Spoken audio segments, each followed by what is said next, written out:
Allez, je lance le stream. Tu disais sur la trame? Bah, je nous ai mis des petites couleurs. Enfin, j'ai réparti la parole pour qu'on se mélange pas les pinceaux, quoi. Bon, je vais lancer le live, on est d'accord?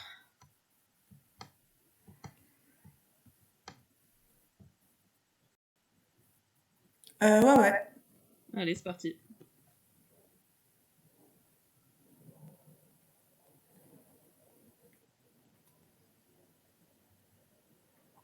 Alors, le live est lancé.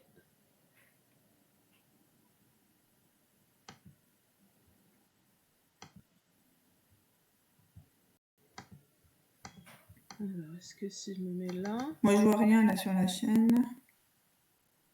Ça y est, c'est en live. La chaîne.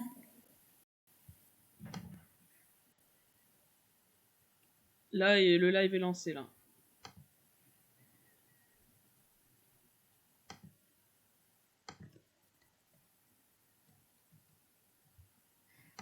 Je sais pas comment c'est censé s'afficher. Ah, All That Jazz went live. Mais là, pourquoi il me le dit pas? Ah si, All That Jazz.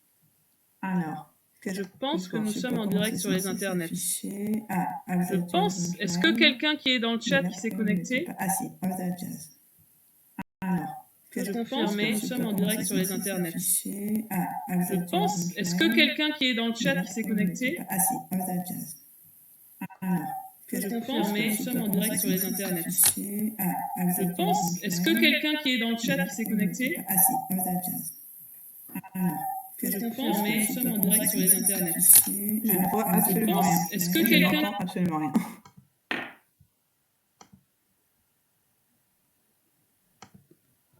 Il y a un écho de malade, mais je crois qu'il va peut-être disparaître.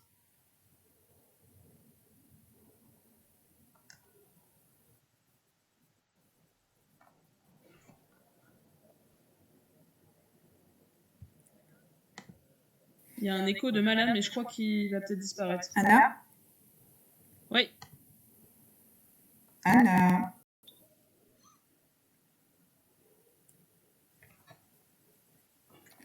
Moi, je n'arrive pas à me voir ni à m'entendre. Enfin, il y a pour un moi, écho ça marche de pas malade, du mais tout. je crois qu'il va peut-être disparaître. Anna? Oui. Anna?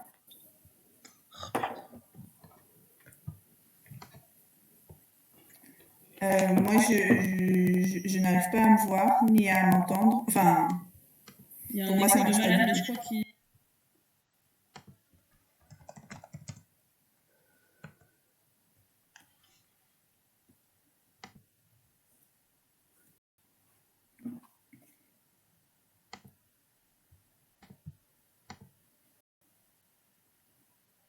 Alors là, est-ce que tu m'entends?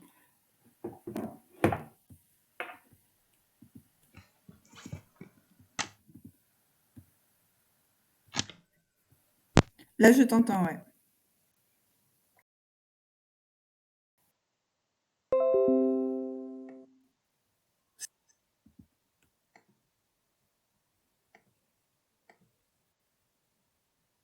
Est-ce que le loop infernal s'est arrêté?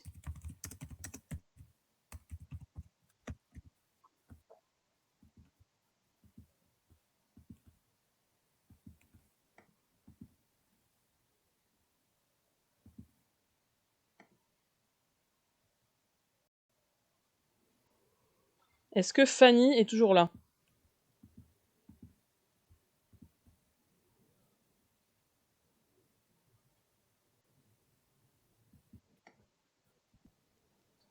Je ne sais pas. Parce que moi, j'arrive pas du tout à voir la chaîne, en fait. Alors ça y est, je t'entends.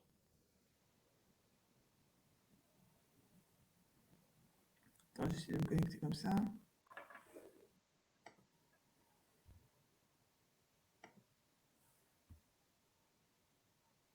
Il y a quand même 14 personnes connectées qui nous voient galérer, c'est génial.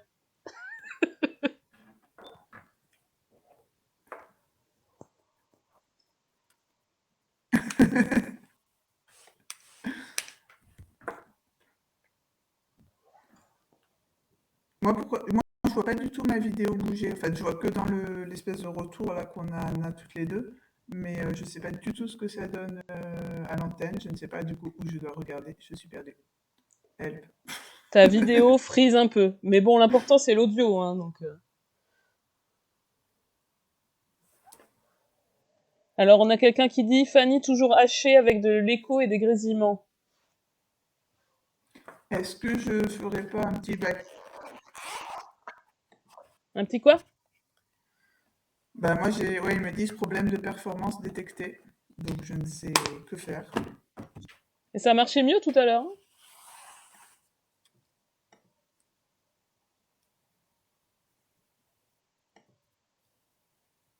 De quoi? Quand on était toutes les deux? Bah, je sais pas, là, il y avait moins de grésillements. Fanny est en live en tant qu'invitée sur le stream. Oui, merci de me le dire maintenant, effectivement. Alors, moi, je vois qu'il y a Volcan, Skippy. Je reconnais Allô? des noms.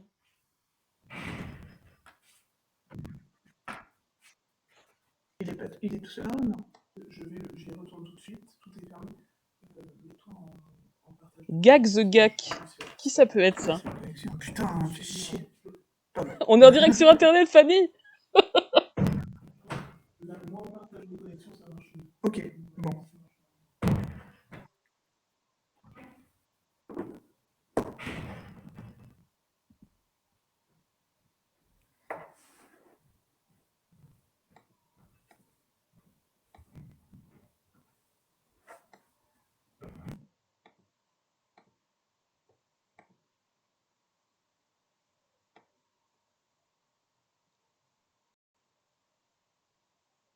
Ah, il y a quelqu'un qui nous dit « Bonsoir, quel beau décor Disney. » Merci. C'était un choix complexe sur Google Images. Non, c'est pas vrai, je l'ai trouvé très vite. Est-ce que vous m'entendez? Moi, je t'entends. Est-ce que tu m'entends mieux que tout à l'heure? Je me suis carrément mis en partage de connexion. Il y a moins de grésillements, en tout cas. Bon.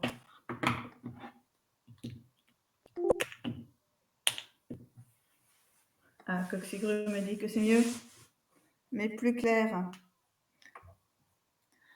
Et la vidéo, ça donne quoi, du coup? Ça frise pas mal. Mais ceci dit, je sais pas si moi je frise pas non plus.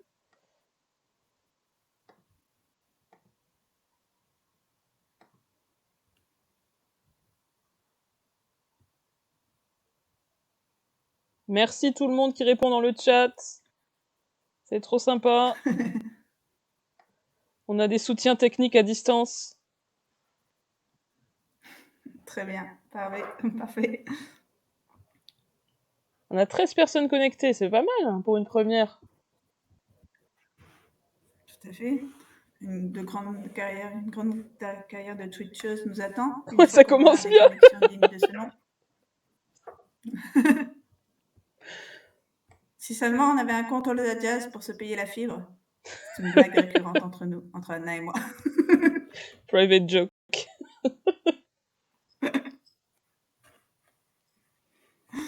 Alors le chat, est-ce que vous êtes ready pour parler de Disney? Regardez le magnifique setup que Fanny a fait derrière elle, avec que des trucs Disney. Je ne sais pas si on me voit bouger. Moi, je ne me vois pas bouger, mais je bouge et je vous montre le setup.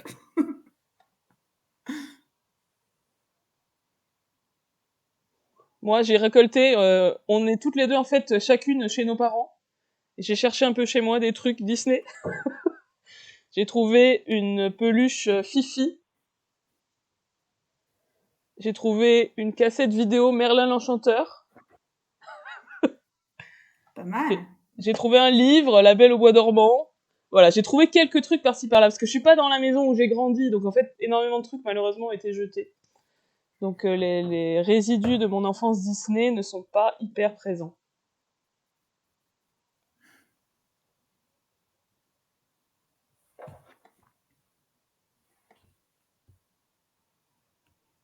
Alors, juste avant de... Après, on va démarrer, genre, on va faire comme un vrai enregistrement, on va dire bonjour à tous, bienvenue sur All That Jazz, tout ça.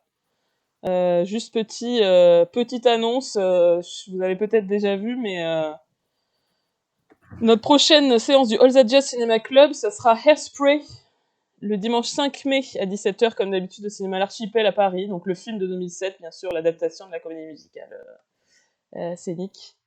Donc ça va être trop bien. Rendez-vous à Paris le 5 mai.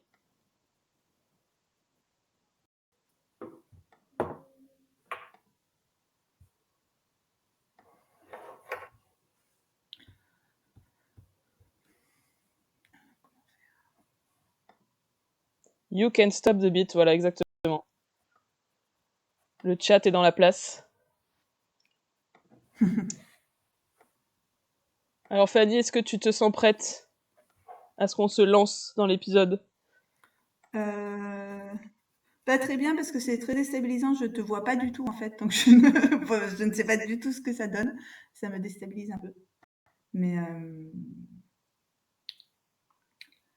On fait comme si c'était un enregistrement voilà. normal. Enfin, sauf que non, parce qu'il faut qu'on lise le chat et qu'on réponde aux gens. Mais sinon, c'est comme si c'était un enregistrement normal.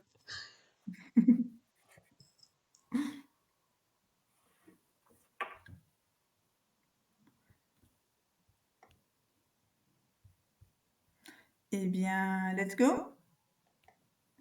Allez, let's go. Donc les gens dans le chat, bien sûr, n'hésitez pas à réagir à tout ce qu'on dit. En plus, c'est des trucs un peu, on va dire, on va parler de notre vie perso, de Disney dans nos vies, etc. Donc évidemment, on attend aussi vos réactions à vous. Fanny, je te laisse faire l'introduction. Je sais pas si je vois le chat en direct ou en différé parce que du coup, comme je vois que la vidéo n'est pas du tout raccord avec le temps réel d'ici au Plessis-l'Évêque. Bref, si j'ai un peu de mal à réagir à ce que vous dites, c'est parce que ça apparaît un quart d'heure plus tard dans ma timeline. Donc voilà, désolée. J'essaierai de suivre au maximum.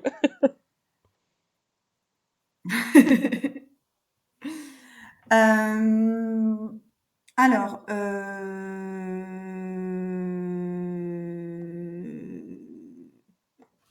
que fait-on? Où est-on?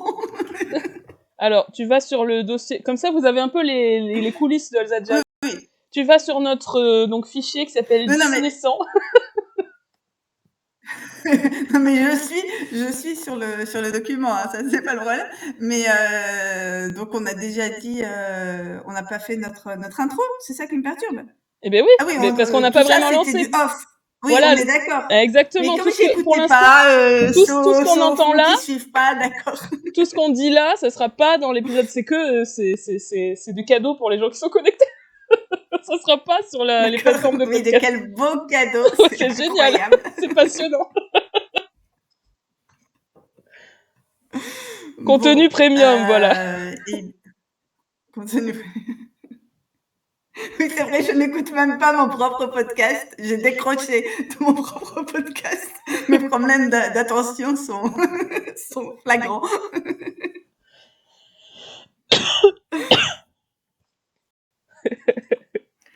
Alors, eh bien, bonjour à toutes et à tous et bienvenue sur All That Jazz. On est toujours Fanny et Anna et on est en direct sur Twitch. Wouh, faites du bruit dans le chat. On est là pour fêter notre 100e épisode. Voilà, avec nos auditeurs et auditrices, en direct live, avec les réactions des gens, sur cette super plateforme de streaming que l'on expérimente pour la première fois, donc pardonnez-nous si c'est un petit peu maladroit. C'est une tentative, parce qu'on s'est dit, voilà, on a cherché longtemps, en fait, avec Fanny, qu'est-ce qu'on pouvait faire comme événement pour fêter notre qui sort de l'ordinaire, donc voilà, on a eu cette idée de Twitch, on va voir si c'est concluant. 100 épisodes, et oui, 100 épisodes déjà. Et pour ce 100e épisode, on a décidé de partir sur un sujet, on va dire, facile, un sujet que tout le monde connaît. C'est aussi intéressant parce que quand vous voulez interagir avec vous, si on choisissait un truc extrêmement niche, ça n'aurait pas trop de sens. Donc on est parti Disney. Parce que c'est un sujet qui nous passionne, on en parle souvent avec Fanny, et que à terme, on voudrait faire une mini-série au sein du podcast All That Jazz sur au fil des années, etc., sous plein d'angles différents, etc. Donc on s'est dit que ça pouvait être une introduction un peu sympathique à cette série-là que de faire un épisode avec vous sur Disney.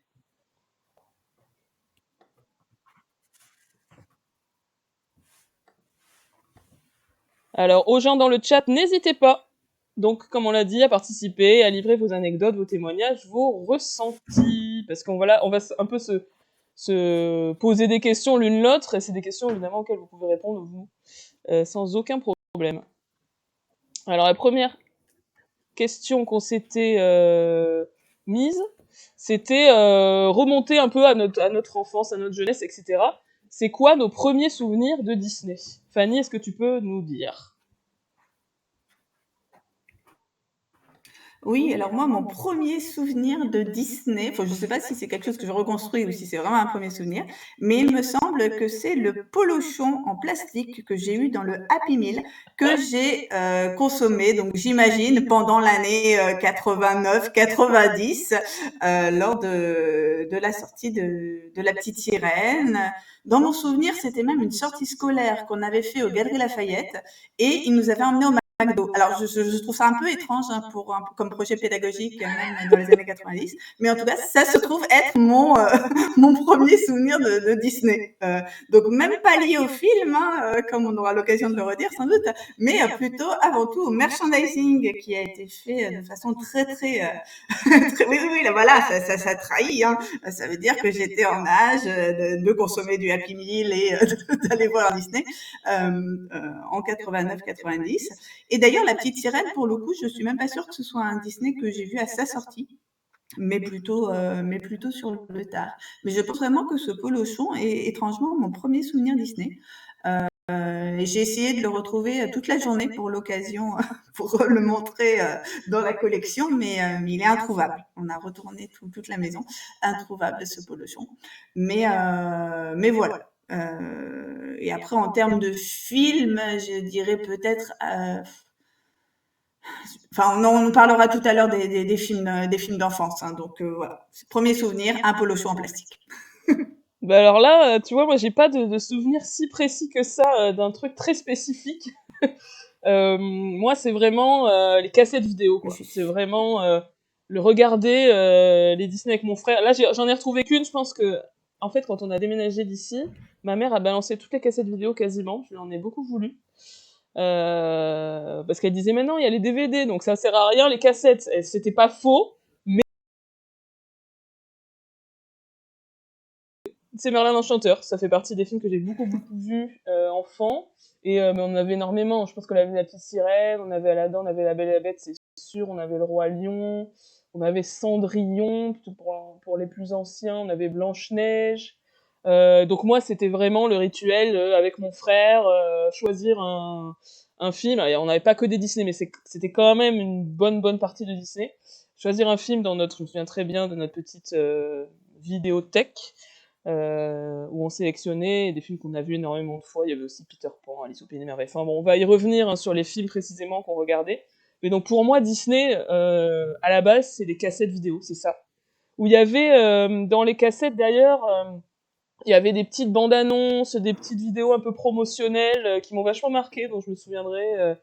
Voilà, qui présentaient un peu, soit c'était des petits making-of des films, soit c'était revivez la magie Disney. Il y avait aussi pas mal de pubs pour les parcs, pour Disneyland Paris. Donc ça m'a marqué, ouais, les cassettes Disney. Ah, Niwig a dit, ah oui, en VHS, il y avait les suites. Alors ouais, carrément, le retour de Jafar et Aladdin et le roi des voleurs, on les a énormément regardés aussi. Il y a eu une époque de Disney un peu étrange dans les années 2000, 90-2000, où il y avait ils ont fait des suites, mais qui sont jamais sorties au cinéma, qui étaient des suites directes sous vidéo, et qui étaient quand même d'une qualité très médiocre. Il y en a quelques-unes à sauver, mais dans l'ensemble, c'est quand même assez mauvais. Et effectivement, on avait notamment les suites d'Aladin, les 2 suites d'Aladin, on les a beaucoup regardées également. Je pense qu'on faisait pas du tout la différence à l'époque. Maintenant, je me rends bien compte que Aladin, c'est un film de cinéma qui est exceptionnellement bien écrit, exceptionnellement bien animé et tout ça. Mais à l'époque, on s'en rendait pas compte. Quand on regarde le retour de Jafar ou Aladin et le roi des voleurs, même au niveau de l'animation, c'est d'une qualité très pauvre par rapport à l'animation du premier. Ça, à l'époque, on s'en rendait absolument pas compte. Enfin, moi, en tout cas, je m'en rendais pas compte. Alors oui, il y a des gens qui se souviennent des... Moi, j'avoue n'avoir vu, je pense, aucune de ces suites. Tu les as pas vus, ouais. J'ai vu aucune des suites, mais apparemment, on a pas mal, ouais, mais apparemment, on a pas mal d'exégètes hein, dans le chat de toutes les suites diverses et variées de ces films des années 90.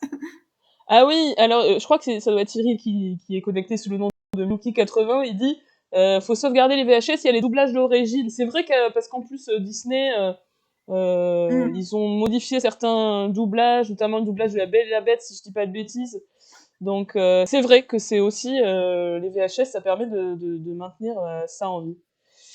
Alors on a Gag the Gag qui nous dit Petite Sirène aussi pour moi, je pense l'avoir vu en salle, mais j'étais un peu jeune pour ça. Après, peut-être qu'il repassait, je me rends pas trop compte, mais je pense qu'il repassait de temps en temps en salle, même ceux qui étaient pas tout récents. Ah, les Aristochats en cassette, ouais, moi aussi, j'ai beaucoup plus les Aristochats, ouais. Alors, j'essaie de remonter le chat. Pocahontas 2, un cauchemar. Oui, elle quitte John Smith pour un autre, mais je crois que Pocahontas 2, je crois que c'était effectivement assez mauvais, mais que c'est plus... ça respecte plus la réalité historique de l'histoire de Pocahontas que le premier, si je dis pas de bêtises. C'est louche, elle nous dit j'ai vu très peu, ou il, je ne sais pas, comme je ne connais pas vos identités, j'ai vu très peu de Disney dans mon enfance, moi à l'exception de toutes les diffusions télé de Mary Poppins. Ah, il passait beaucoup à la télé Mary Poppins, je me rends pas compte parce que pour le coup je regardais aussi en VHS. Ah, c'est bien, on a déjà plein de réactions là.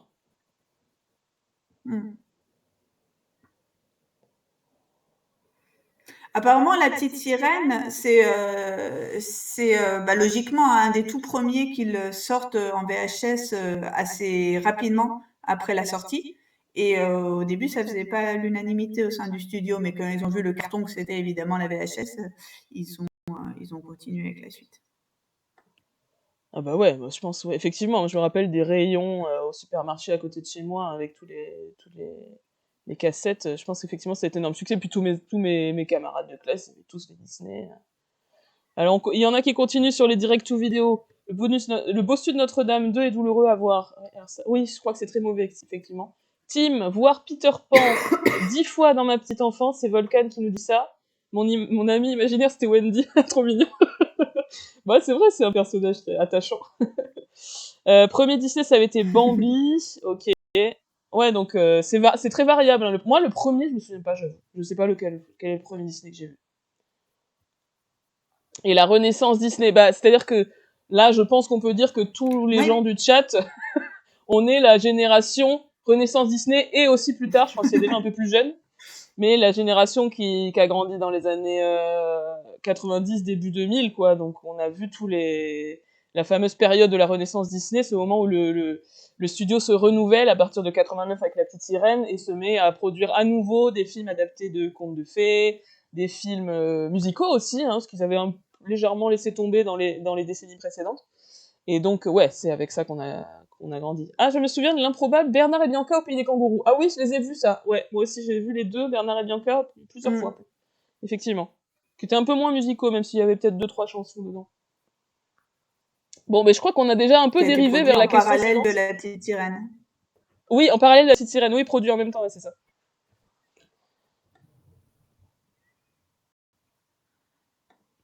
On a un petit peu déjà... Et oui, donc on... Vas-y. Oui, donc on a un petit peu empiété sur le point suivant qui était précisément le film que l'on préférait lorsqu'on était enfant. Ouais, alors Anna, du coup... c'est lesquels tes Disney vraiment de l'enfance? J'avoue que j'ai pas réussi à identifier vraiment un préféré, comme je disais tout à l'heure, j'en avais plein. Je pense que j'aimais beaucoup Aladdin. J'aimais énormément la musique, et La Belle et la Bête aussi. Et je me rends compte qu'en fait je dis qu'on est la génération Renaissance Disney, etc. Mais à l'époque, je faisais évidemment pas du tout la distinction entre les films qui étaient produits à telle ou telle époque de la firme Disney, à telle ou telle décennie. Évidemment, j'en avais pas la moindre idée. Donc, je faisais pas de distinction, et du coup, j'aimais autant donc la Renaissance. J'aimais aussi les films de l'âge d'or comme Cendrillon, Blanche-Neige, peut-être j'aimais un peu moins, mais quand même que j'ai beaucoup vu. Mais j'aimais aussi les films de l'espèce de période un peu intermédiaire qui est censé pas être génial, mais en fait où il y a énormément de films ouf, quoi. les films type Merlin l'Enchanteur, les Aristochats, films fin années 60, début années 70, et Robin des Bois, par exemple, Robin des Bois, mais j'aimais tellement, c'était peut-être ça mon préféré petite. Qui en fait sont des films hyper chouettes, qui un peu moins, on va dire, denses, un peu moins peut-être recherchés au niveau artistique, au niveau de l'image, etc. Mais qui étaient hyper fun, quoi. Enfin, Robin des Bois, pour moi, c'est l'image d'un film super marrant, avec des personnages au design rigolo, et des chansons entraînantes. Donc c'est vrai que je faisais pas trop la différence entre toutes ces périodes-là de l'histoire de Disney, qui, bah, évidemment, maintenant, si on le regarde avec le recul, etc., on voit bien que c'est pas les mêmes esthétiques, c'est pas les mêmes choix d'histoire, de thématiques, mais pour moi, c'était un peu un univers, quand même, qui restait un univers commun. Et toi, Fanny, alors, est-ce que t'as un préféré, ou est-ce que t'es un peu comme moi, t'avais plein que tu regardais alternativement?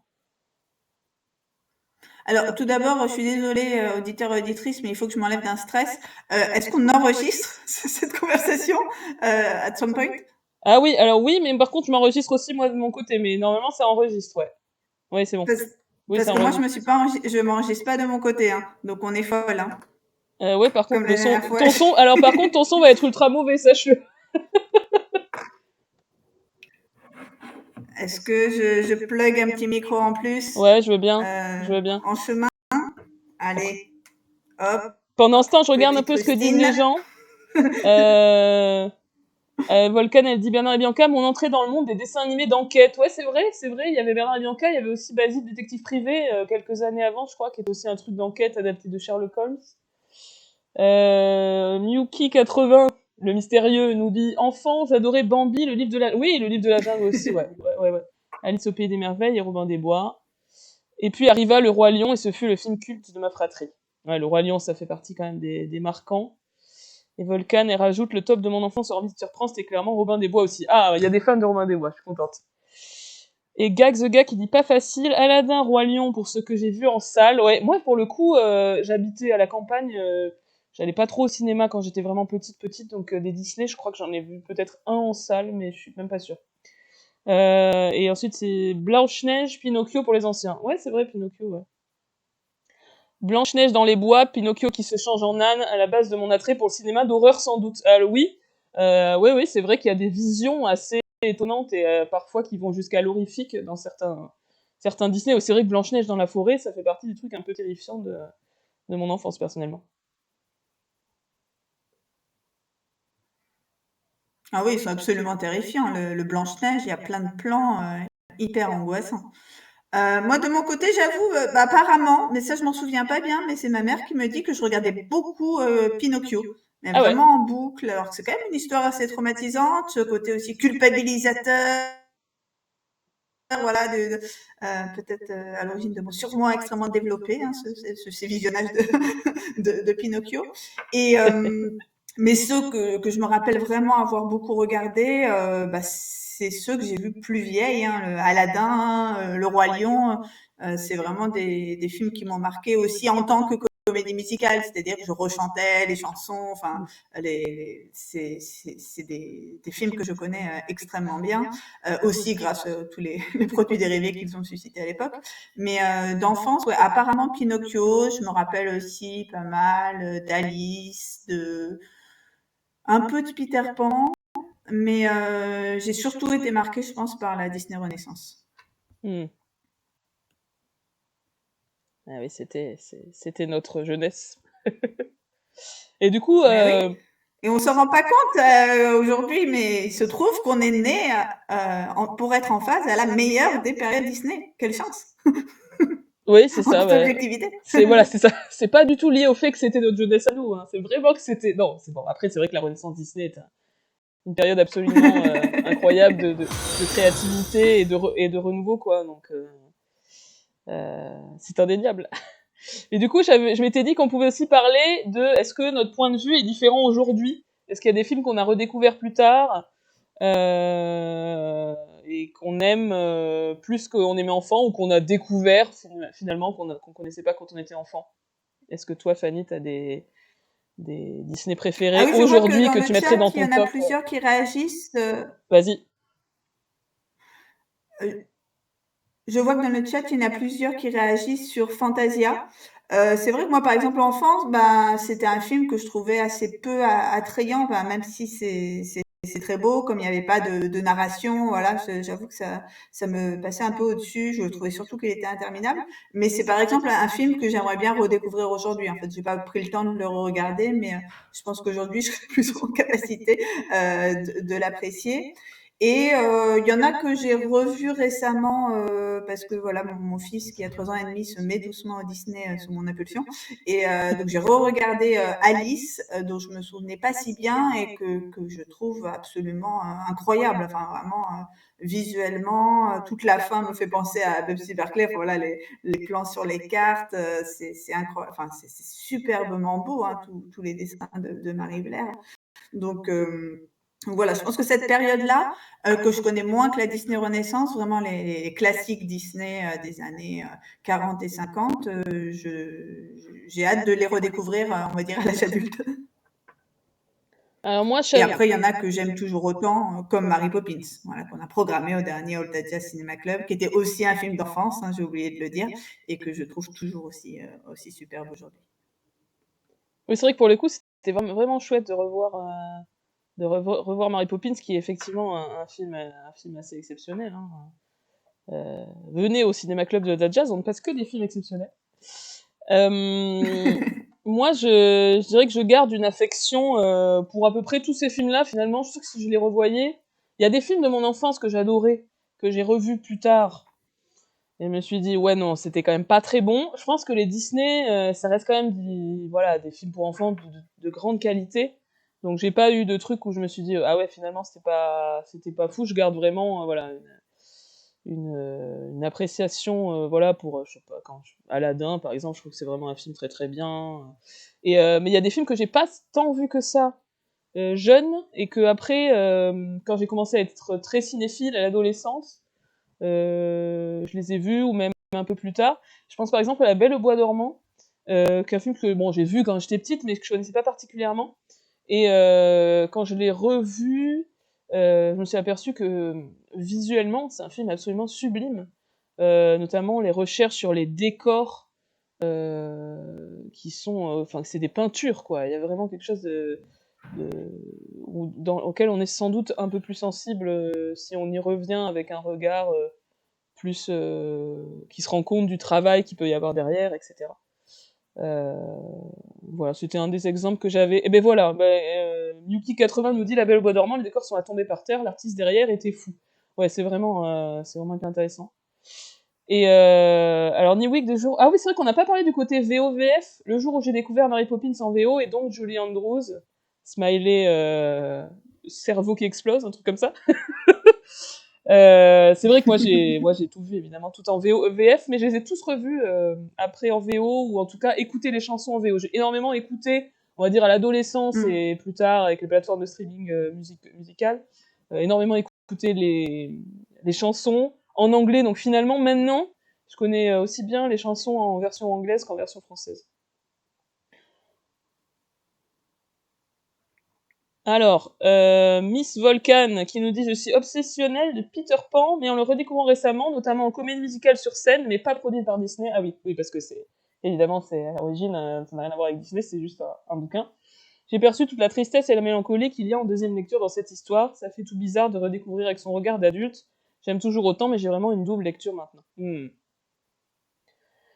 J'ai revu Mary Poppins récemment, et pareil, toujours aussi fan, on est d'accord. Revoyez-le, hein, c'est franchement un super film. » Et Miyuki80, j'ai encore du mal à basculer en VO pour les anciens. Toi, Fanny, tu t'es sur la VF encore, ou t'as réussi à switcher, ou tu veux switcher ou pas Non, moi je switch sur la VO maintenant, sur tous. Alors peut-être éventuellement si je regardais Aladdin, je ferais juste un coup de VF pour me souvenir, mais je pense que maintenant je suis vraiment habituée à la VO.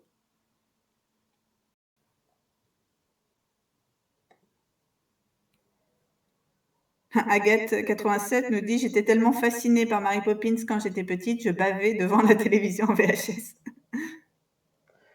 Bah oui, en plus, ouais, Mary Poppins, il y avait un côté d'émerveillement. On en a parlé dans l'épisode qu'on avait consacré au film.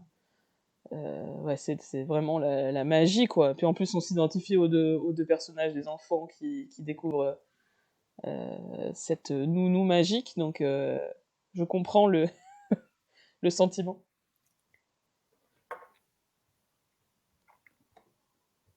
Alors, on a déjà un petit peu répondu à cette question, mais on voulait établir notre période préférée des films Disney.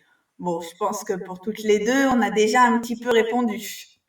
Oui, non, mais c'est sûr on va évidemment rester sur la Renaissance. Pour la nostalgie, pour les souvenirs d'enfance, etc., bien sûr, mais aussi en tant que fan de comédie musicale, toutes les deux, comme vous vous en doutez, vu que c'est notre sujet depuis 100 épisodes, à cause de la forte influence du storytelling à la Broadway sur ces histoires-là. Puisque, voilà, pour résumer un peu, mais on reviendra bien sûr dans notre fameuse série sur Disney qu'on fera un jour, sur ce qui s'est passé à ce moment-là, mais en gros, il y a eu une espèce de retour, en volonté de retour à la fois donc les contes de fées et à la fois la tradition de faire des films musicaux, qui a toujours été présente chez Disney bien évidemment.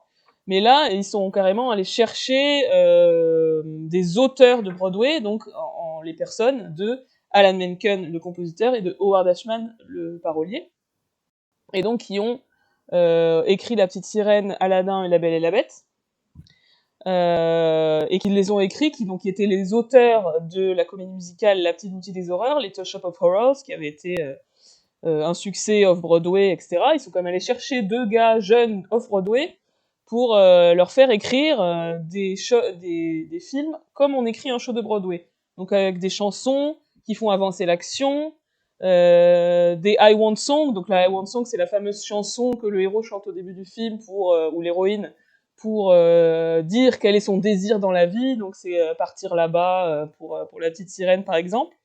Et voilà, ils ont amené toute cette technique-là de Broadway qu'on retrouve, qui permet à nous deux, évidemment, de faire le lien avec notre passion pour la manière dont les comédies musicales sont écrites, en fait.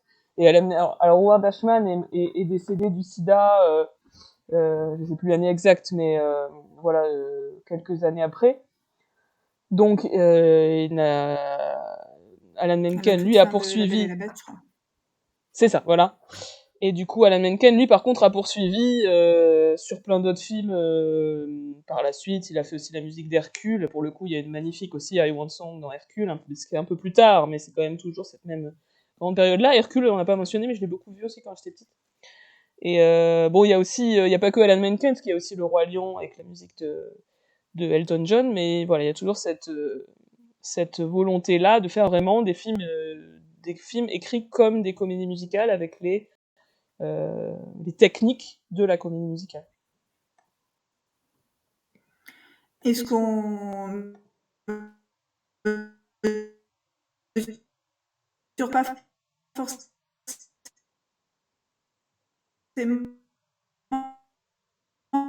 c'est que Ashman qui est appelé par Disney parce que comment il s'appelle, David Geffen avait bossé avec Ashman et Menken sur La Petite Boutique des Horreurs, et il a dit à Katzenberg, qui était donc le PDG, il avait intérêt à rencontrer ces deux gars, et donc quand il aborde Ashman, lui, il dit qu'il veut spécifiquement travailler sur de l'animation au sein des studios Disney, parce qu'il pense que l'animation, c'est le meilleur médium pour faire de la comédie musicale. Donc je trouve ça vraiment intéressant qu'il se soit d'abord positionné sur cette branche animation qui, au début des années 80, au milieu des années 80, est totalement moribonde chez Disney. Et c'est vraiment la comédie musicale en tant que genre qui relance l'animation Disney.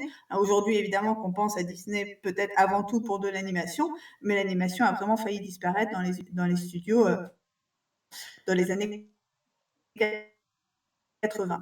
Je vois que Piaf, dans le chat, nous parle nous demande s'il y a des périodes bien définies dans l'histoire de Disney, puisqu'on raisonne effectivement en termes de périodes. Alors oui, on va dire dans l'historiographie de Disney, il y a des périodes un petit peu classiquement délimitées. Il y a le tout premier âge d'or, c'est voilà, Blanche-Neige, Pinocchio, Fantasia, enfin les films de fin des années 30, début des années 40.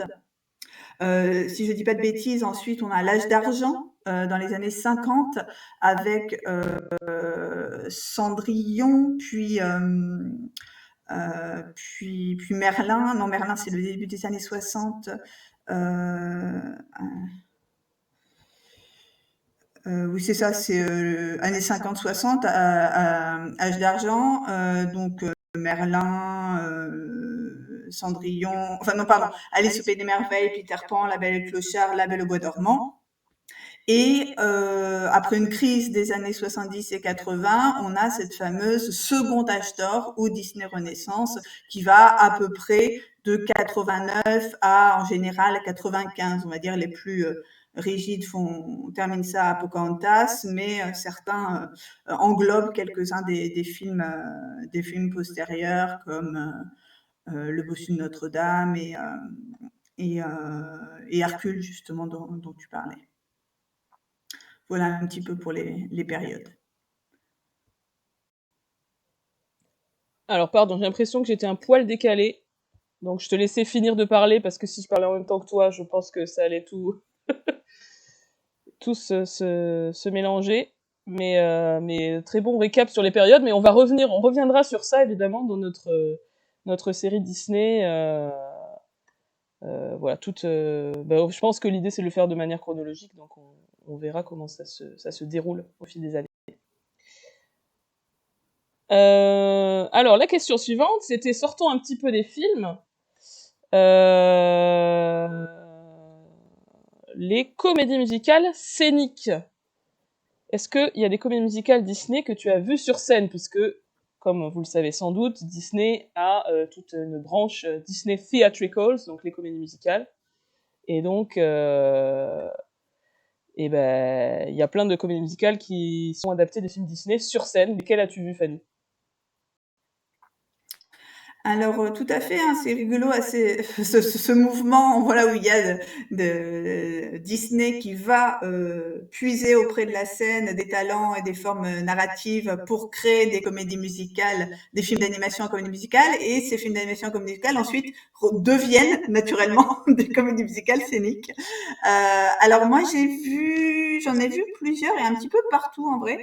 J'ai vu d'abord Le Roi Lion à Paris. J'ai repris mon petit Excel des comédies musicales vues. Et donc, je peux vous confirmer que j'ai vu Le Roi Lion à Paris en 2008, Mary Poppins à New York en 2009, La Belle et la Bête aussi à Paris en 2013, Aladdin à Los Angeles en 2018, donc dans une version tournée, et Frozen à Londres en 2023.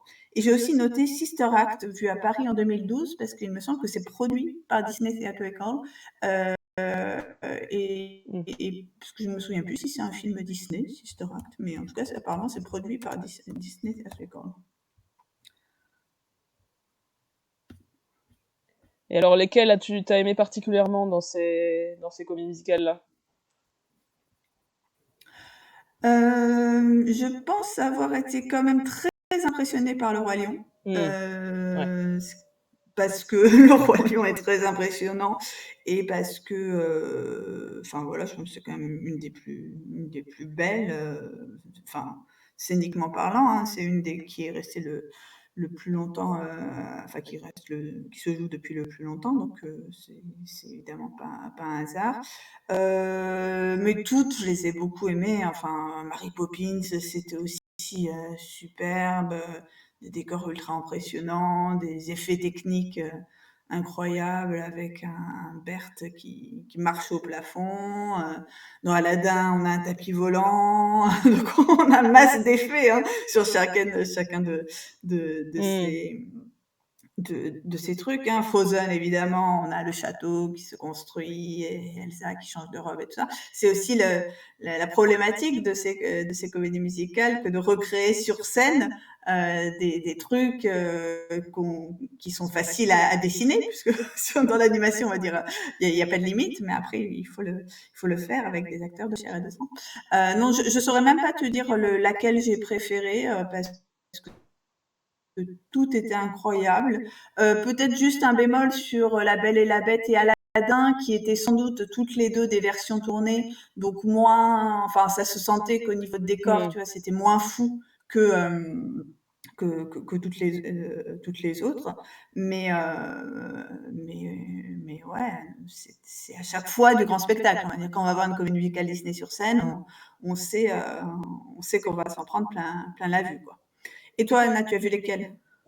Alors moi finalement j'ai essayé de lister, j'en ai beaucoup moins que toi puisque en fait j'ai vu simplement celles que j'ai pu voir à Mogador, donc au théâtre Mogador à Paris, à savoir La Belle et la Bête et Le Roi Lion. La Belle et la Bête j'avais bien aimé, sans être non plus complètement waouh. Par exemple j'ai pas de souvenir de trucs vraiment très impressionnants comme ce dont tu parles visuellement, etc. Mais c'est peut-être parce que mon souvenir est assez lointain. Par contre, le Roi Lion, ça m'a tué. Enfin, là, on a notre ami Coque-Sigru qui dit dans le chat le début du Roi Lion où les acteurs surgissent dans la salle. Point d'exclamation. Ouais, c'est incroyable.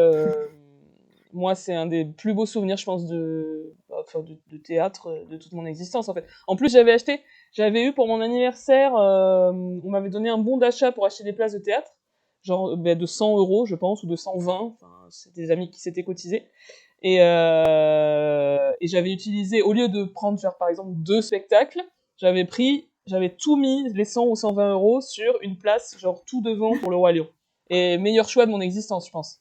Parce que j'étais vraiment tout devant. Et quand les animaux arrivent sur les côtés, j'étais sur un côté parce que j'aime bien me mettre sur le côté au théâtre. Et du coup j'étais trop bien parce que quand les animaux, là, tous les gens déguisés, en plus les costumes sont sublimes, enfin les masques, voilà, bref, et donc les comédiens qui arrivaient dans leurs costumes d'animaux sur le côté entre les rangées pour ensuite monter sur la scène, c'était un des trucs les plus beaux que j'ai vus. Ça m'a ému aux larmes, je me souviens. Voilà, à la fois, ça me touchait parce que ça me rappelait mon enfance, etc. La chanson, donc la célèbre chanson, bien sûr, l'histoire de la vie.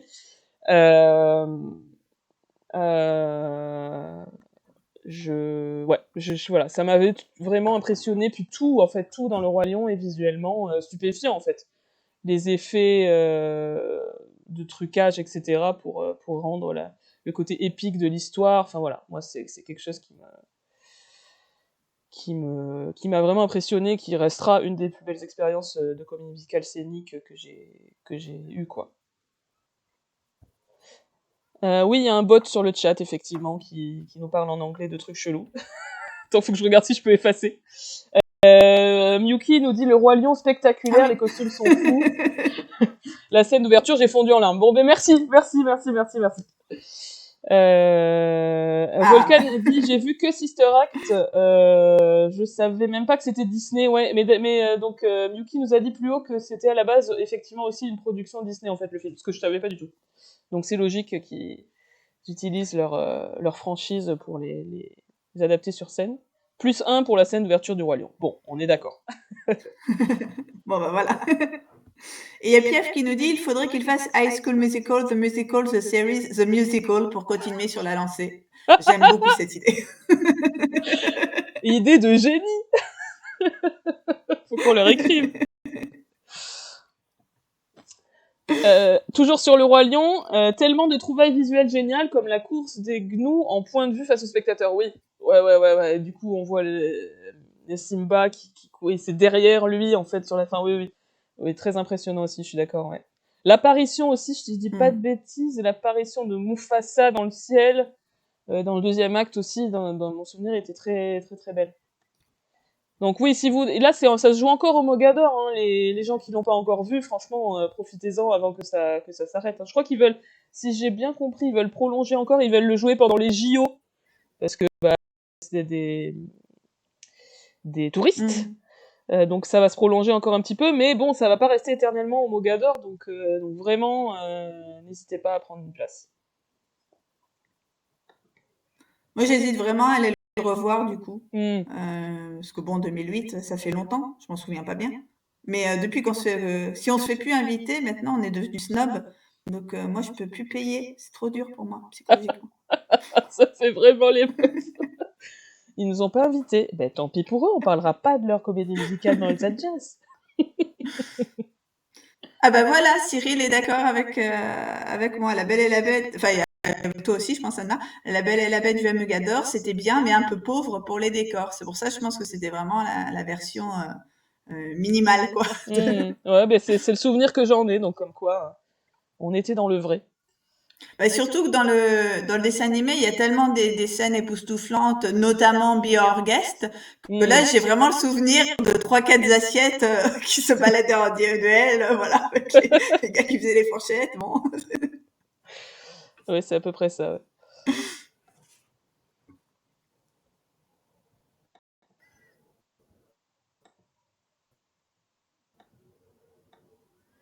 Ouais. Oui, Sister Act à Mogador, c'était vraiment une bonne surprise. Hein. Moi, je connaissais pas. Les chansons sont superbes. Elles Ouais. étaient très bien traduites. Enfin, je connaissais pas les versions originales, mais après, je me suis intéressée à l'original. Et j'ai vraiment adoré.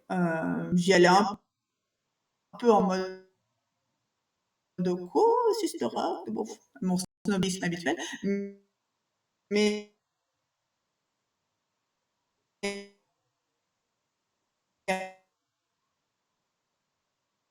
j'ai trop kiffé.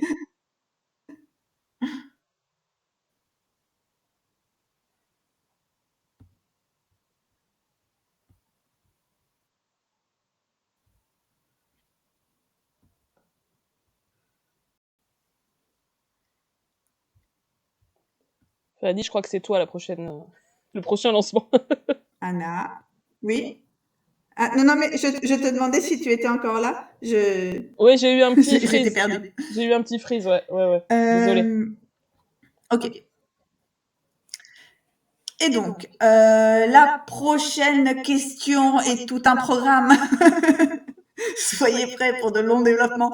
Il s'agit de notre rapport au parc Disney, aux produits dérivés, etc.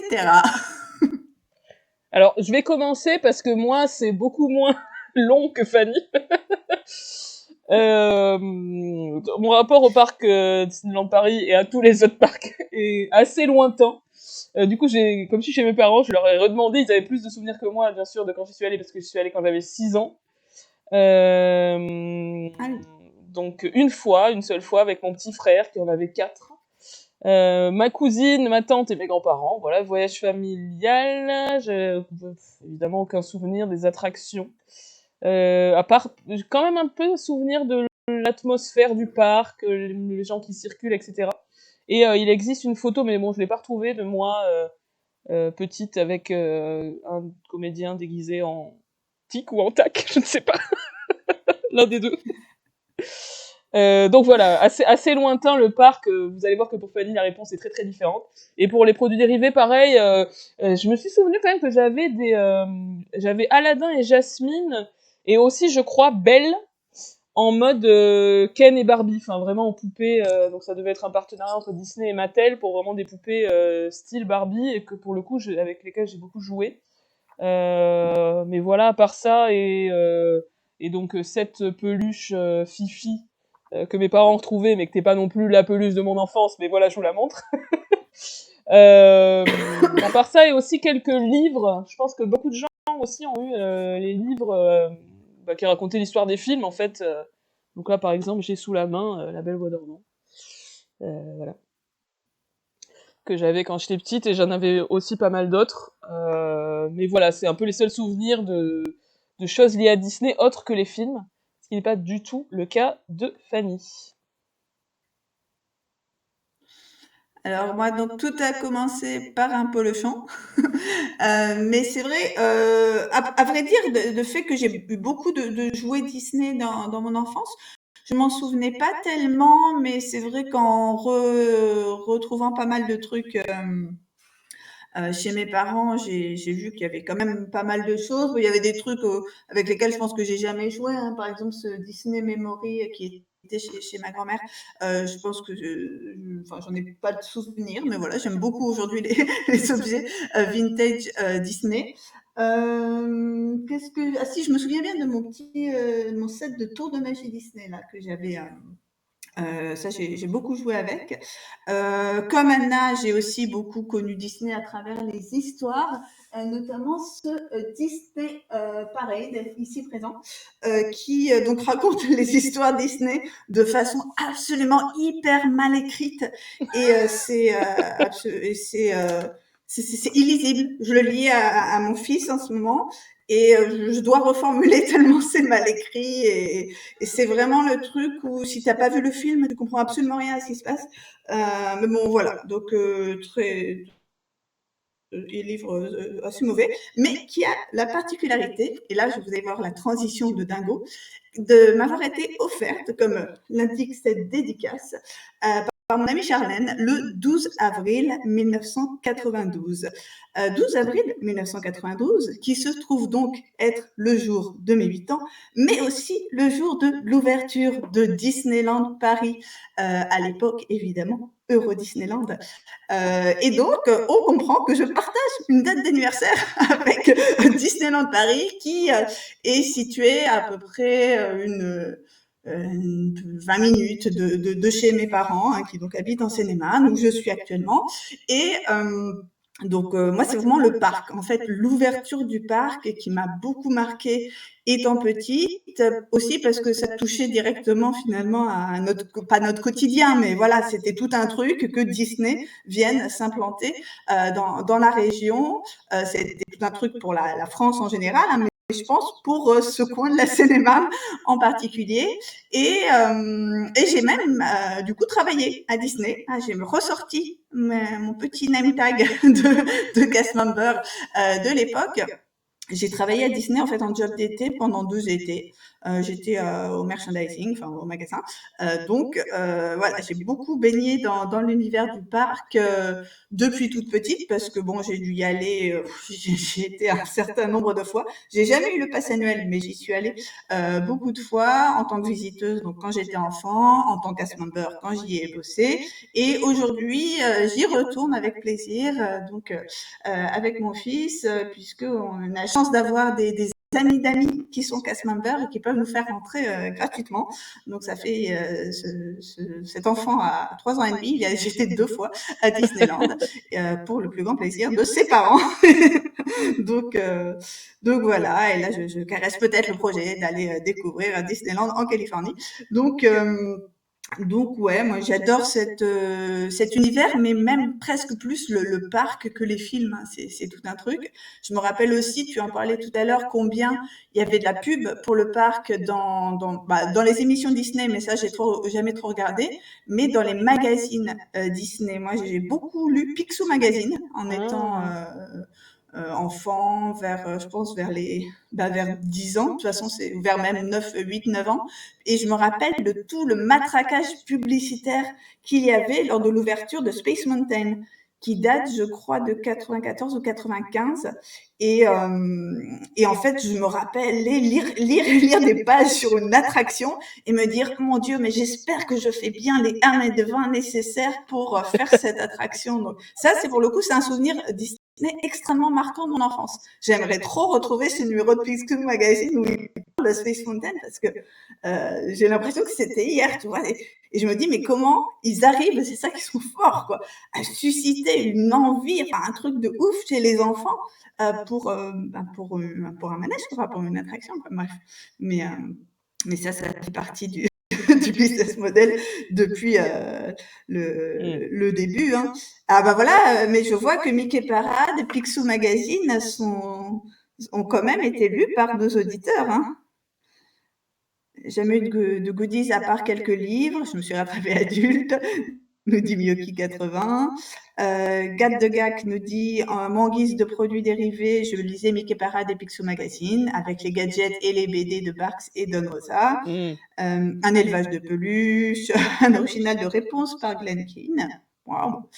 Je me rappelle seulement des Mickey Parade et Picsou Magazine, nous dit Piaf. Newick, pour moi, le parc, c'est les pubs à la télé avec des promos pendant les fêtes de fin d'année. Ouais, j'ai pas bien suivi ça parce que là, je suis un peu dans une archéologie des pubs sur le parc, mais apparemment, à un moment donné, ils ont pu faire autant de pubs qu'ils voulaient dans les émissions de télé, mais je veux pas vous dire de bêtises, mais il y a eu un truc apparemment tellement le matraquage était important. J'avais 2-3 bouquins hyper mal écrits petites, j'avais complètement oublié ces trucs. Mais oui, et ce qui est rigolo, c'est que ces fameux bouquins adaptés des dessins animés Disney, je pense qu'ils sont encore toujours édités actuellement, cette fameuse collection. Donc vous avez peut-être des souvenirs, justement, ceux qui lisaient les bouquins avec l'espèce de petit Mickey là. Une petite collection d'albums en fait, donc on te raconte l'histoire du film. Cette fois, c'est un peu moins mal écrit et un peu moins moche que dans mon gros Mickey Parade, et de façon rigolote. Donc ça, on l'a trouvé en brocante, mais c'est des éditions récentes, donc que mon fils lit là, donc là, Alice au pays des merveilles. Et la dernière fois, alors qu'il venait de découvrir La Petite Sirène, j'ai trouvé la version Petite Sirène, mais je pense fin des années 80. Et on voit qu'en termes de vocabulaire, je pense que c'est très différent d'aujourd'hui, parce que j'aimerais bien comparer avec la version Petite Sirène, mais à un moment donné, Ursula regarde Ariel, je cite, avec un sourire fielleux. Et je pense que ce n'est pas... je sais pas, c'est soutenu, quoi. Voilà. Je vais te procurer des jambes, reprit la sorcière avec un sourire fielleux. Et toi, tu vas essayer d'obtenir un baiser du prince. Je suis sûre que c'est pas probablement, ouais. Bref, faudra enquêter sur ces bouquins. Mais ouais, c'est connu, c'est marrant comment ces bouquins, en plus... Pardon, je t'ai interrompu. Ah, non. J'ai dit que les bouquins ont plus finalement formaté nos imaginaires presque que les films, hein, parfois. Et Newick nous donne une astuce parc billet coupe-fil si vous êtes enceinte sur les attractions. Mais si vous êtes enceinte, il faut aussi peut-être pas faire certaines attractions, donc à voir.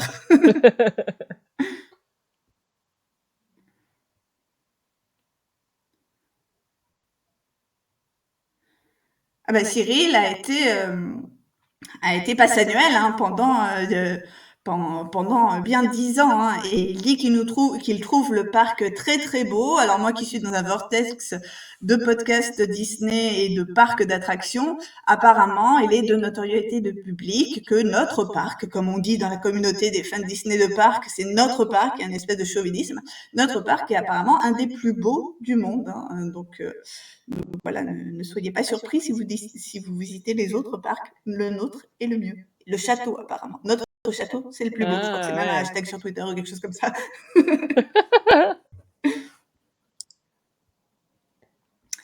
Voilà, sur le produit dérivé. Et j'ai même été, ce matin, acheter ce t-shirt exprès pour... parce que j'avais plein de t-shirts, mais qui sont chez moi à Metz, que j'avais pas chez mes parents, donc j'ai même racheté un t-shirt supplémentaire pour ce soir. Et je peux vous assurer que le merchandising prix de Disney à Primark se porte très très bien. Bon, en même temps, c'est le Primark de Val d'Europe, donc celui qui est juste à côté du parc, mais il y a matière pléthore de produits dérivés toujours aujourd'hui, évidemment. Oui, Cyril, il dit ça rejoint la politique de retraduction post-2000. Oui, c'est ce que j'allais dire tout à l'heure, en fait. Effectivement, les livres pour enfants, notamment, par exemple, le Club des 5 ou des trucs comme ça, toutes les nouvelles traductions ont un vocabulaire beaucoup moins soutenu que ça se faisait même quand nous, on était enfants. Donc, ça suit la même logique, ouais. Ouais, c'est fou, hein. Je trouve ça merveilleux, le sourire fielleux. Je suis trop contente de mon acquisition. 50 centimes en brocante. Ah oui, parce que vous le savez pas, je crois qu'on l'a jamais mentionné, mais Fanny adore faire des brocantes et fan de trouver des objets improbables en brocante, ou parfois moins improbables, des trucs utiles, mais souvent quand même improbables. Moi, je trouve. D'ailleurs, ce jouet de tampon Donald, enfin Picsou, Riri Fifi Loulou, et aussi une acquisition en brocante. Négocié sec. Elle en voulait 4 euros, 3 euros. Je te vois très très bien négocier. Très bonne acquisition, voilà, tu es soutenu dans le chat.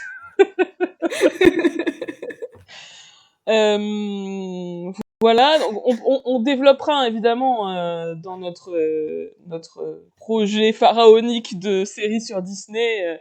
Je pense que Fanny sera amenée à dire plein de choses sur les parcs Disney, leur création, leur développement, leur but, leur finalité, enfin tout ça. Oh, trop mignon, c'est Sébastien. Pour ceux qui nous écoutent en podcast, Fanny Oui, a une petite c'est peluche Sébastien de la petite sirène sur l'épaule. Trop mignon. voilà. Le dernier merchandising, la dernière merch en vogue au parc, c'est des petits peluches qui tiennent sur votre épaule grâce à un système d'aimant. Voilà. Excellent. Ils savent plus quoi inventer. Alors, on s'approche doucement de la fin. On s'était noté quelque chose sur des conseils qu'on voudrait donner aux auditeurs et auditrices sur des choses à lire et à voir autour de Disney. Je sais pas si tu avais noté quelque chose, Fanny. Ouais, j'avais noté pas mal de trucs. Alors, bon, j'ai commencé à faire une biblio, mais je pense que c'est pas forcément la peine, mais on pourra quand même vous la mettre sur le. Ouais. Ou peut-être en fonction des épisodes, on pourra mettre des biblios plus détaillés. Mais il y a quand même plusieurs bouquins qui sont vraiment très très bien, enfin, que je trouve vraiment bien, que je suis en train de lire en ce moment. Alors pour continuer sur le parc, il y a le livre de Sébastien Roffa qui retrace l'histoire de Disneyland Paris, donc intitulé Faire du rêve une réalité, l'histoire de Disneyland Paris aux éditions L'Harmattan, actualisé en 2022, parce que c'était un ouvrage qu'il avait écrit il y a un peu plus longtemps et il l'a actualisé pour les 30 ans du parc.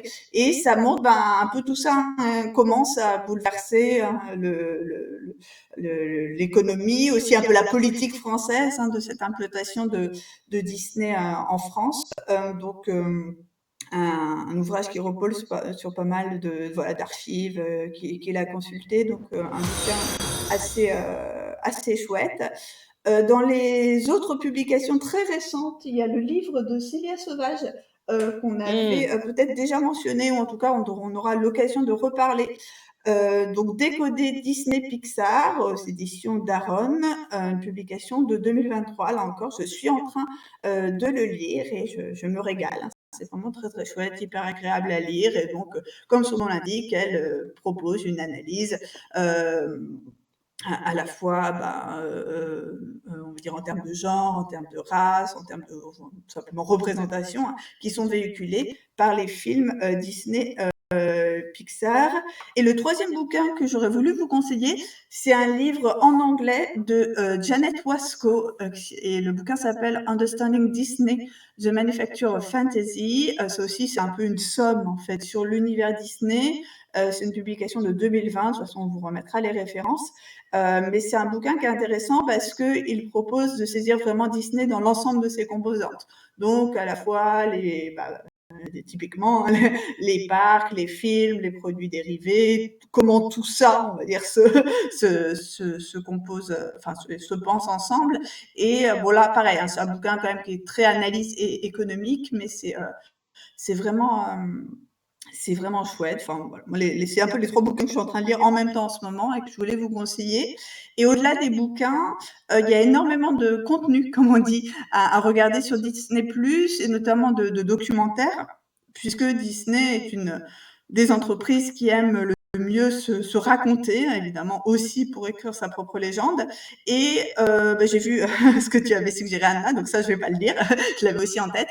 Mais si encore une fois je me charge de la partie parcs, je vous conseille la série Il était une fois les Imagineers, qui revient en fait sur la création des différents parcs, enfin depuis l'idée originelle de Walt Disney jusqu'aux différentes déclinaisons de par le monde. Bon, après il y a d'autres séries qui ont été produites sur les attractions, mais vraiment la série la plus fouillée c'est les Imagineers, et c'est donc disponible sur Disney+. Alors moi, donc, j'avais noté le documentaire, qui est un documentaire assez connu, hein. Moi, j'en ai entendu parler pendant mes études de cinéma, je me souviens très bien, c'était noté comme une référence. Un documentaire de 2009 qui s'appelle Waking Sleeping Beauty.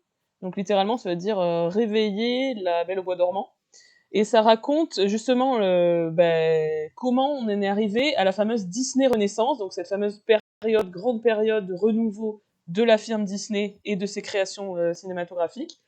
Donc, voilà, quels sont les acteurs de ce renouveau, comment ils ont réfléchi pour redynamiser le studio Disney qui était dans ce qu'on appelle sûrement, j'imagine, a posteriori, le Dark Age, donc l'âge sombre de Disney, où Disney s'était un peu perdu, tenté plein de trucs, foiré beaucoup de choses, etc.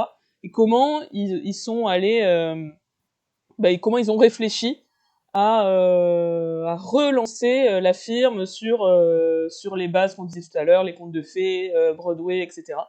Et donc on a, voilà, c'est un film produit par Disney, hein, donc évidemment c'est très élogieux, etc. Mais c'est factuellement hyper intéressant. Et on a vraiment des témoignages des créateurs de l'époque, à la fois les chefs des studios, les animateurs, les gens qui écrivaient les films, les compositeurs, Alan Menken bien sûr notamment. Donc voilà, un documentaire très intéressant qu'on trouve évidemment sur Disney+. Et j'ai retrouvé ici aussi chez mes parents ce gros livre qui est assez chouette, qui s'appelle Il était une fois Walt Disney, aux sources de l'art des studios Disney. C'est un livre collectif qui revient sur, vous voyez là, on voit je sais pas si on voit grand chose, mais des œuvres d'art, etc. Et qui explique un peu comment travaillaient les animateurs Disney, et quelles étaient leurs influences. Donc il y a beaucoup de choses sur les influences dans l'histoire de l'art, sur la création des personnages, des décors, de tout ce qui est animation dans les films Disney. Et pour le coup, ça se concentre sur la période pendant laquelle Walt Disney était vivant, parce que c'est beaucoup sur Walt Disney, lui, quel était son rôle à l'intérieur de ça, etc.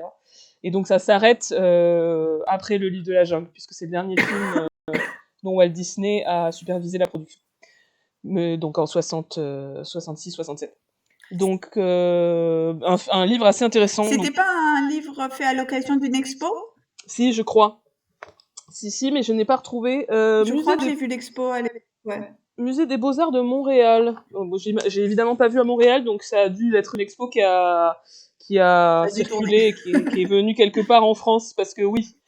Grand Palais 2006-2007, c'est ça. Ouais, tout à fait. Ouais.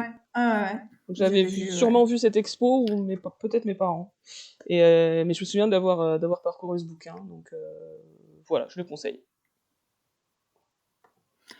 Miyuki 80 nous signale The Sweatbox, super documentaire sur le naufrage de la création de Kingdom of the Sun, qui devient ensuite Cusco. Ah bah je ne connaissais pas du tout pour le coup. Merci pour cette recommandation. Et j'avais pensé aussi, vous signaler, mais on en avait parlé, je pense, dans un de nos épisodes, le documentaire Howard, sur Howard Ashman, là aussi documentaire disponible sur Disney+, qui revient sur l'ensemble de la carrière d'Ashman, mais plus spécifiquement, évidemment, aussi sur toute cette période où il contribue au tout début de la Disney Renaissance.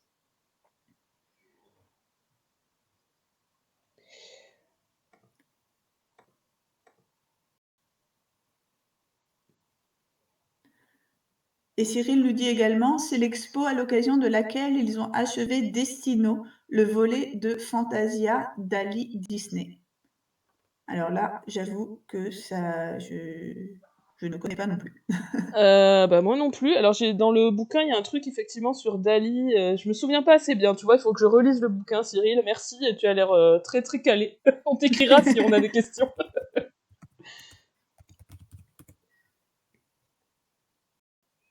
Ah oui, je vois le court-métrage. Il était effectivement, je pense, projeté dans l'expo. Oui, je vois ce que c'est.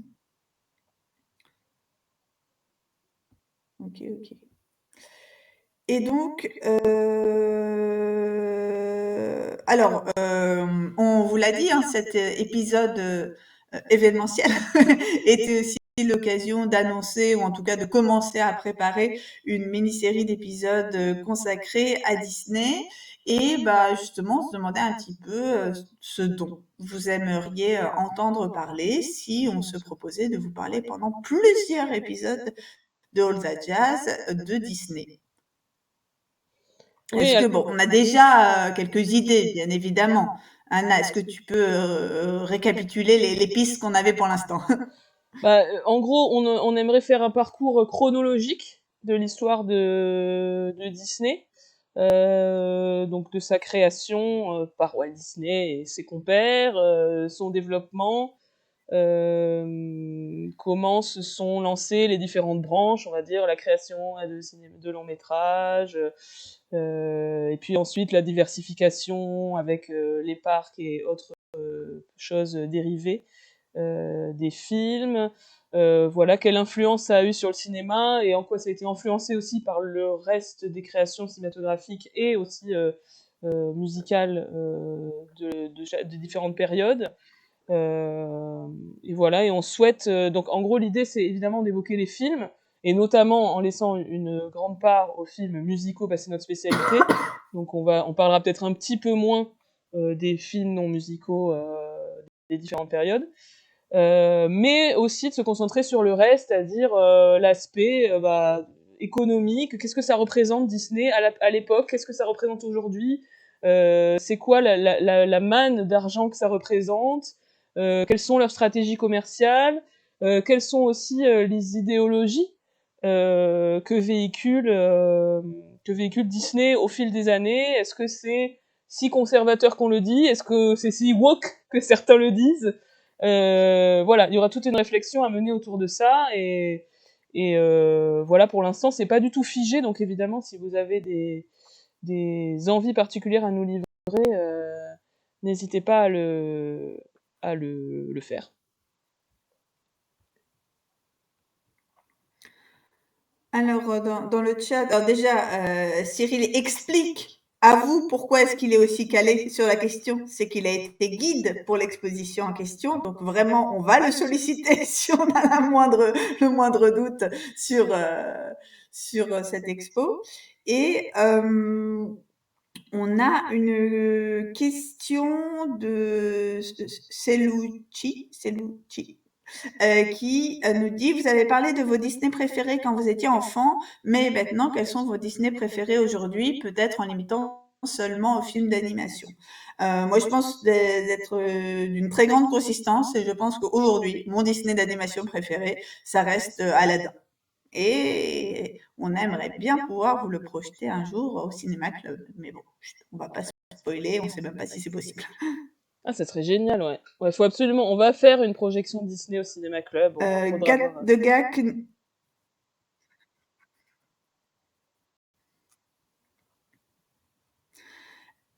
de Gak nous dit, ça peut aux suites, Direct ou vidéo. aux suites TV. Elles étaient direct vidéo, pardon. Oui, elles étaient musicales aussi, bien sûr. Alors, j'avoue que moi, c'est des œuvres que je connais pas du tout. Mais on va s'y intéresser. De toute façon, je pense que sur Disney+, tout est facile. C'est vrai, c'est On va carrément vrai, ouais. pouvoir tout regarder, même les Disney les plus nuls. Quoi qu'ils ont sûrement pas mis sur Disney Plus des trucs très embarrassants, racistes et compagnie des années 40, non? Enfin, j'en sais rien en fait s'ils les ont mis. Peut-être avec un avertissement.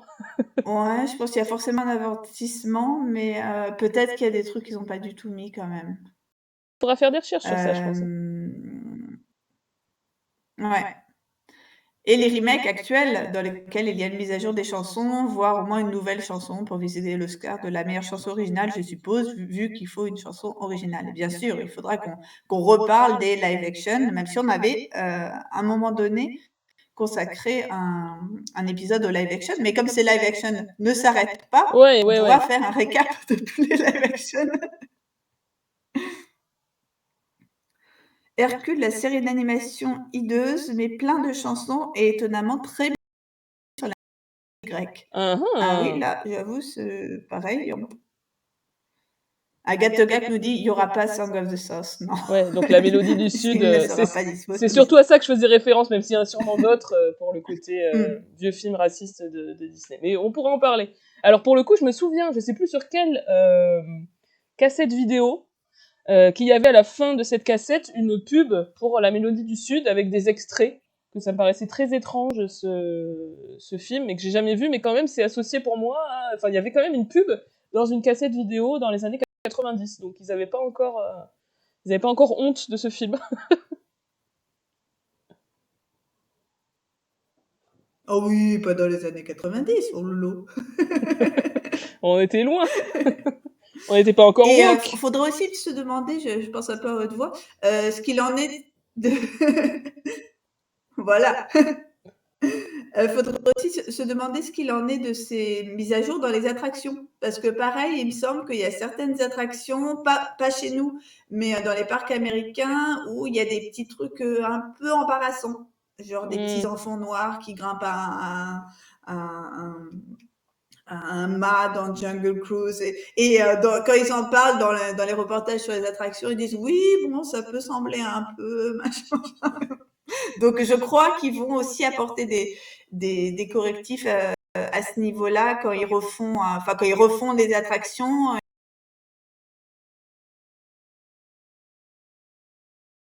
Alors, on nous confirme que l'axe chronologique est le plus logique pour traiter toutes ces questions.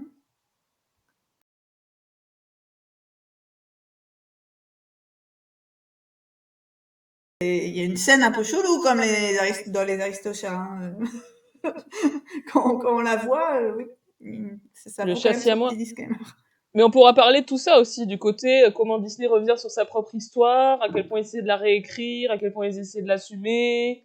Est-ce que c'est bien, tout simplement, de réécrire ça? Enfin voilà, on pourra se poser des questions presque philosophiques sur l'héritage en fait des œuvres anciennes, tout simplement.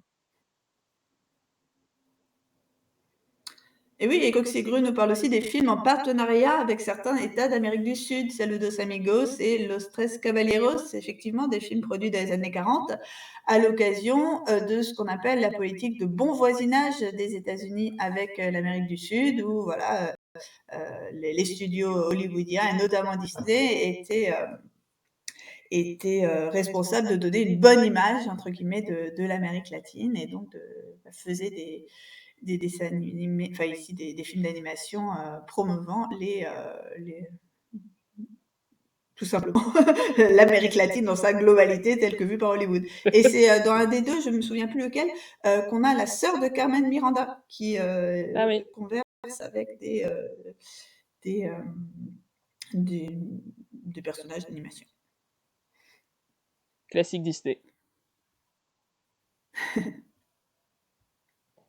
Bon, et Un autre ben, sujet qu'on pourra aussi aborder, c'est un peu en note to self parce que ça a été beaucoup, ça a été pas mal documenté, mais aussi un peu instrumentalisé par Disney, je pense.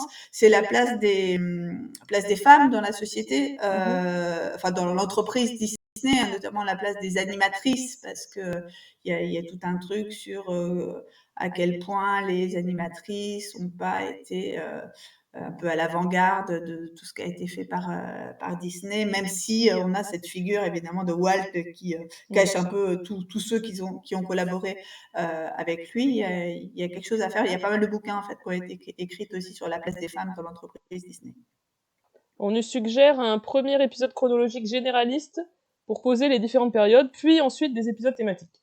Peut-être, peut être une bonne idée. En tout cas, il faudra veiller à être très clair, parce voilà, l'idée c'est quand même d'être précis et de développer des points spécifiques, etc. Mais voilà, c'est vrai que peut-être un épisode récap au début pour être bien au clair avant de se lancer. Il y a moyen que ça soit intéressant. Ouais. On note toutes les idées, on fera ça bien.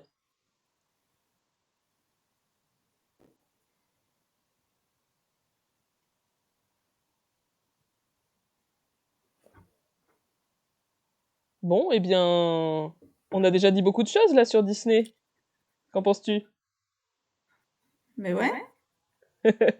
Bah ouais, c'est pas mal. Ça nous met en jambes. Ben ouais, non, c'est motivant parce que voilà, on a plein de retours, de gens qui semblent intéressés par le sujet. Je pense que ça sera bien d'aborder ça sous l'angle à la fois personnel et à la fois analytique. Enfin voilà, je pense que ça va être une série intéressante. On va bien préparer ça. Je sais pas du tout quand est-ce que on la sortira, mais en tout cas, merci beaucoup pour vos retours aux uns et aux autres dans le chat. Ça va être quelque chose de très enrichissant pour nous. Alors, il y a quelqu'un qui arrive juste maintenant. Sissi 1808, je suis désolée de te dire, je crois savoir qui tu es, que on arrive au bout. Malheureusement de cet épisode, mais bon, il sera très très rapidement sur les plateformes de streaming. Il faut que je fasse un petit peu de montage, voilà. Mais après, il restera accessible sur notre chaîne Twitch et aussi, enfin, en version un peu plus brute. Et la version brute, je la mettrai aussi sur le YouTube, je pense. Donc voilà, ça sera évidemment encore accessible pour je sais pas, jusqu'à la fin des temps. C'est vrai, des fois, je me dis, ces épisodes de podcast, je sais pas si, tu vois, à quel point c'est pérenne, est-ce que des gens écouteront ça dans 20 ans? Bah, dans 20 ans, je ne sais pas. Mais bah, là, déjà, moi, j'écoute facilement des podcasts qui ont 3-4 ans, je pense. Mais Ouais, oui, moi tant que aussi. c'est Ouais. pas dans un lien immédiat avec l'actualité. Félicitations pour le cap des 100 épisodes, nous dit Soskipi. Merci. Eh bien, merci. Et Miyuki aussi nous dit félicitations. Bah merci, hein, ça passe vite, hein, mine de rien. 100 épisodes. C'est un truc de fou, hein. Ça semble. Et on n'a pas du tout fini, on a encore, outre Disney, on a encore tellement de sujets qu'on a envie de traiter. Enfin, là, on n'a pas fini du tout. Rassurez-vous. Ou rassurez-vous ou pas, je sais pas. Vous en avez encore pour un certain temps, mes pauvres. Merci tout le monde pour votre présence et tous vos messages et vos encouragements. C'était un chouette moment. Merci beaucoup, c'était super. Ouais, carrément. On verra si on refait ça à d'autres refaire, occasions. on aura des meilleures connexions Internet. Oui, il y a ça aussi. La prochaine fois, ce sera en direct de Lorraine. Hein. Du coup, ce sera pas à 20h. Mais ça se tente aussi, ouais, faudrait réfléchir sur quel type de sujet ça peut être pertinent de refaire un petit truc sympa avec vous, nos auditeurs et auditrices, parce que c'était un moment très chouette. Merci beaucoup pour tous vos messages. Coxigru nous dit qu'elle a une idée d'épisode. Si on en manque, je crois savoir lequel c'est. Ouais, moi aussi, pense que c'est une idée qu'elle nous suggère à peu près depuis le premier épisode de All That Jazz. Coxigru, peut-être qu'un jour ton souhait sera exaucé. Et peut-être qu'un jour on fera ce fameux sujet d'épisode. On garde un petit mystère. Et ben, merci beaucoup à tout le monde. On rappelle le 5 mai, venez si vous pouvez voir Hairspray à notre cinéma club, donc le dimanche 5 mai à 17h. Voilà, je le dis 40 000 fois, mais encore une fois, merci. C'est louche, je dis, je suis très déçue, il n'y a pas eu de point Crazy Ex-Girlfriend. C'est vrai qu'on n'a pas mentionné Crazy Ex-Girlfriend. Et ça, c'est une trahison. C'est vrai. C'est le début de la fin. C'est pour ça que on est arrivé à 100. L'épisode sera le dernier, Anna. C'est le début de la déchéance, le jour où on oublie de mentionner Crazy Ex-Girlfriend. Il y a une parodie de Disney dans Crazy Ex-Girlfriend, donc on pourra en parler à l'occasion. Le fameux, il y a un film d'animation perdu, là. Comment? Ah oui. Je dis même plusieurs dans l'absolu. Oui. Moi, j'étais plutôt des chansons à la manière d'eux, mais oui, il y a un film dans le film, mais il y a aussi plusieurs chansons à la manière de Disney, hein, si on peut dire. Complètement. Donc, ça apparaîtra peut-être un moment dans nos épisodes sur Disney. Et puis aussi, dans sans doute des choses qu'on fera autour de Crazy Ex-Girlfriend très, très, très, très bientôt, je pense. Sans révéler trop. Oui. Est-ce qu'on peut en parler ou pas? Je me suis demandé. Donnez aux éditions Daron, c'est tout ce qu'on a à vous dire. Voilà. Oui, alors les éditions Daron, qui sont donc des maisons d'édition très chouettes, ont un crowdfunding. Là, je vais essayer de mettre le lien dans le chat. Jusqu'à demain ou après-demain. Mais j'étais en train de regarder justement si c'était encore ouvert ou pas, mais je crois, ouais. Je crois que oui, pour soutenir en fait les prochains livres qu'elles vont faire. Donc ça donne un gros indice sur un éventuel projet qu'on aurait pour, on va dire, les mois qui viennent.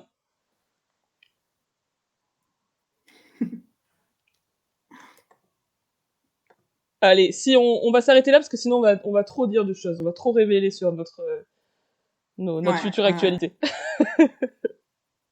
Encore une fois, merci à tout le monde. Merci beaucoup. Comme on dit habituellement, à très très bientôt pour un nouvel épisode de All That Jazz. À bientôt.